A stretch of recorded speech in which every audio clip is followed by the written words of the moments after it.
This case study is regarding gross income, operating profits, and capital for operational risk. So it says interest earned. The following financial data of Bank XYZ as on March 31, 2019 is given. Interest earned is given to be 30,000 crores. Other non-interest income is 5,000 crores. Profit on sale of fixed assets is 350 crores. Interest paid is 18,100 crore. Operating expenses is 9,200 crore, and provisions are given to be 1350 crores. And based upon this information, we need to answer the questions. First it says what will be the operating profit. Operating profit कितना होगा? तो operating profit अगर हम in general देखें तो इसे हम क्या कहते हैं? EBIT भी कहते हैं. This is also called EBIT. ठीक है. एंड इसका मतलब क्या है कि हमने अपनी जो कोर एक्टिविटीज हैं, यानी कि कंपनी की जो कोर एक्टिविटीज हैं, उनके थ्रू कंपनी ने कितना प्रॉफिट, कितना इनकम को जनरेट किया है. ओके. एंड ऑपरेटिंग प्रॉफिट का अगर हम एज सच फॉर्मूला देखें तो क्या होता है? जितने भी आपके रेवेन्यूज हैं माइनस अगर आपने कोई सामान बेचा है, ठीक है, या फिर अगर आपने कोई सर्विसेज रेंडर करके दी हैं तो उन सर्विसेज के बदले में जो आपका खर्चा हुआ है, so cost of goods sold, जो भी आपके ऑपरेटिंग एक्सपेंसेस हुए हैं.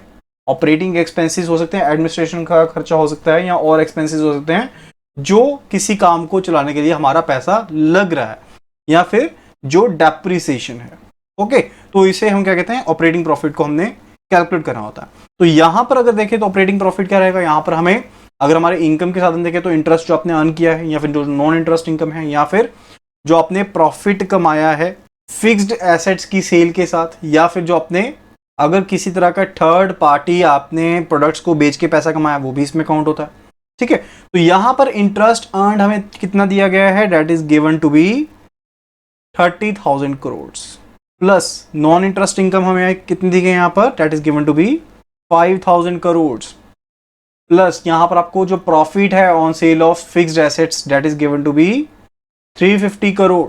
अब बात करते हैं हमारे कॉस्ट की. अगर बैंक के ब्याज पर देखें तो सर्विसेज को रेंडर करने के लिए जो इंटरेस्ट पे किया जा रहा है, ऑपरेटिंग एक्सपेंसेस, वो सब चीजें होंगी. तो इंटरेस्ट यहां पर कितना पे किया गया है? That is given to be 18,100 crore. तो 18,100 करोड़ का इंटरेस्ट जो है यहां पर वो पे भी तो किया गया एज एक्सपेंसेस. प्लस इसके अलावा आपके ऑपरेटिंग एक्सपेंसेस भी हो रहे हैं. कितने हो रहे हैं यहां पर? 9,200 crore are the operating expenses. Okay. तो ये हमारे पास क्या होगा? This will be the operating profit.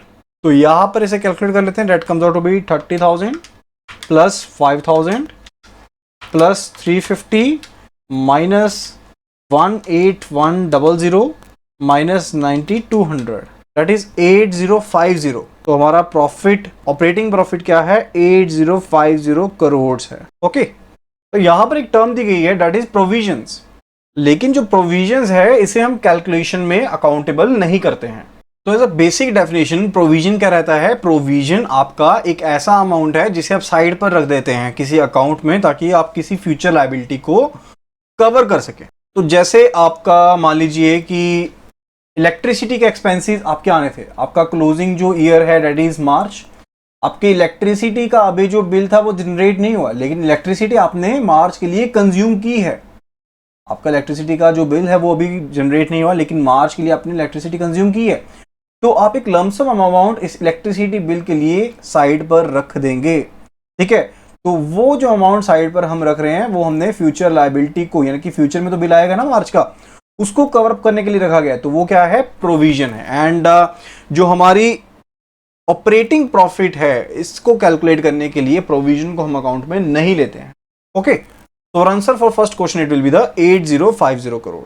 तो रहता क्या है कि जब भी हमने किसी रिस्क को क्वांटमाइज करना होता है, क्वांटम देखना होता है, तो उसके रिगार्डिंग उसको रिस्क को कवर अप करने के लिए एक कैपिटल का जो अमाउंट है वो हमें साइड पर रखना पड़ता है. ठीक है. तो बेसिक इंडिकेटर अप्रोच जो है वो एक मेथड है जिसके थ्रू हम उस कैपिटल को, जिसको हमने साइड पर रखना है as per the risk wait assets, उसको हम कैलकुलेट करते हैं फॉर द ऑपरेशनल रिस्क. यानी कि जहां पर ऑपरेशनल रिस्क को हमने क्वांटमाइज करना है एंड वहां पर कैपिटल का अमाउंट हमने कैलकुलेट करना है, तो वहां पर हम बेसिक इंडिकेटर अप्रोच को करते हैं. एंड बेसिक इंडिकेटर अप्रोच वहां पर इस्तेमाल होती है जहां पर जो बैंक्स हैं इंडिया में उनको कम से कम इस अप्रोच को इमीडिएट इफेक्ट से ऑपरेट करना पड़ेगा, ताकि वो ऑपरेटिंग रिस्क को कवर अप कर पाए. ठीक है, तो यहां पर एक सिंगल इंडिकेटर रखा गया था, बेसिक इंडिकेटर अप्रोच में एक सिंगल इंडिकेटर रखा गया था, एक फिक्स्ड अमाउंट है इसका, जिसके अकॉर्डिंग जो कैपिटल है उसे मेंटेन करना पड़ता है, एंड इसे हम कहते हैं अल्फा। इसे हम क्या कहते हैं? अल्फा कहते हैं, ये परसेंटेज है। ओके, तो जितनी भी ग्रॉस इनकम है, जितनी भी ग्रॉस इनकम रहती है, उसके ऊपर इस अल्फा को कैलकुलेट करना पड़ता है। पहली बात तो ये कि जो ग्रॉस इनकम की हम बात करें, ये आपका 3 साल का क्या है? एवरेज अमाउंट है। ठीक है, ये आपका 3 साल का एवरेज अमाउंट है कि पिछले 3 साल की जो ग्रॉस इनकम रही है आपकी, उसका आप एवरेज अमाउंट फाइंड आउट करते हैं एंड उसको आप अल्फा से मल्टीप्लाई करते हैं, जिसके साथ आप वो कैपिटल को फाइंड आउट करते हैं जो आपको ऑपरेशनल रिस्क के लिए साइड पर रखनी पड़ेगी। Okay, and this alpha is 15%। ये कमेटी के द्वारा सेट किया गया है, इसकी जो वैल्यू है दैट इज 15%, इसकी जो वैल्यू है वो सेट की गई है। Now let us see the question. Question says what is the amount of the gross income as per the basic indicator approach for the operational risk. तो gross income के बारे में हम यहां पर बात कर रहे हैं। वैसे और भी अप्रोचेज होती हैं, वो ऑपरेशनल रिस्क में रहती हैं, जैसे कि AMA है, एडवांस्ड मेजरमेंट अप्रोच है, या फिर स्टैंडर्डाइज्ड अप्रोच है। यहां पर लेकिन हमारे पास पूछा गया है regarding the basic indicator approach, and यहां पर हमने कैलकुलेट करना है amount of the gross income. तो ग्रॉस इनकम क्या रहती है? जो भी आपकी नेट इंटरेस्ट इनकम रही प्लस जो आपकी नेट नॉन इंटरेस्ट इनकम रही, वो आपकी ग्रॉस इनकम हुई। नेट इंटरेस्ट इनकम का मतलब है कि जो इंटरेस्ट आपके पास आया एज आपकी इनकम, एंड जो इंटरेस्ट आपने पे किया। ठीक है, यानी कि अब यहां पर बैंक XYZ है, तो डिपॉजिटर है इसके पास, एंड इसने आगे लोन दे रखा है बोरोर्स को। अब बोरोर्स इसे इंटरेस्ट पे करेंगे एंड बैंक को डिपॉजिटर को पे करना है, तो इनका जो नेट अमाउंट है, नेट अमाउंट रहेगा, that is called the net interest income. तो हमारे केस में जो इंटरेस्ट अर्नड है वो कितना है? 30,000 करोड़ है, एंड इंटरेस्ट यहां पर पे कितना किया गया है? इंटरेस्ट पे किया गया है 18,100 करोड़। ठीक है, तो नेट इंटरेस्ट आपकी इनकम होगी, प्लस आपकी जो नेट नॉन इंटरेस्ट इनकम है।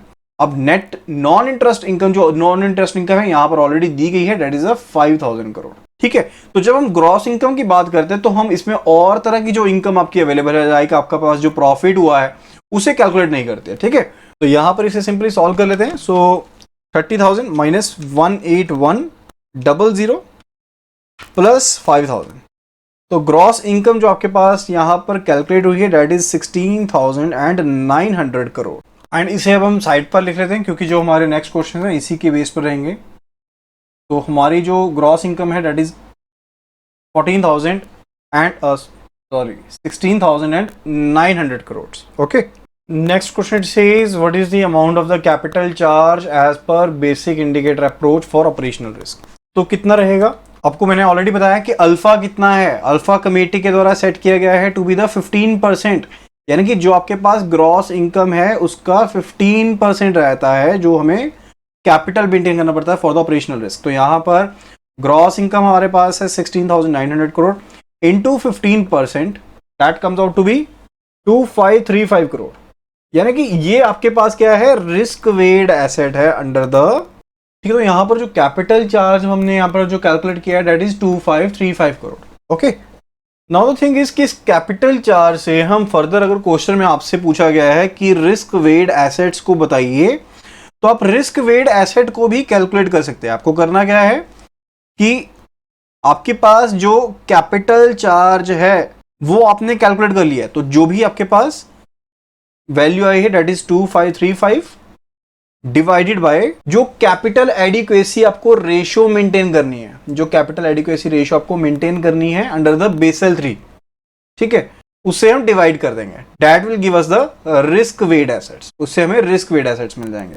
बेसिकली क्या है कि आपके पास कैपिटल एडिक्वेसी रेशियो क्या कहती है, दैट इज इक्वल टू जो आपके पास कैपिटल चार्ज है जिसके ऊपर परसेंटेज को कैलकुलेट किया जाना है divided by the risk weighted asset. ये फॉर्मूला रहता है, तो उसी से हम इस चीज को इंप्लीमेंट कर सकते हैं। And CAR in case of the Indian banks it is 9%, and अगर कोई इंटरनेशनल बैंक है तो उसके लिए BCBS ने क्या कहा है?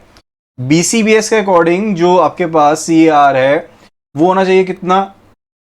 8%, लेकिन RBI ने कहा है कि कितना मेंटेन करना है? 9% करना है। तो अगर इंडियन बैंक के लिए है तो क्या करेंगे?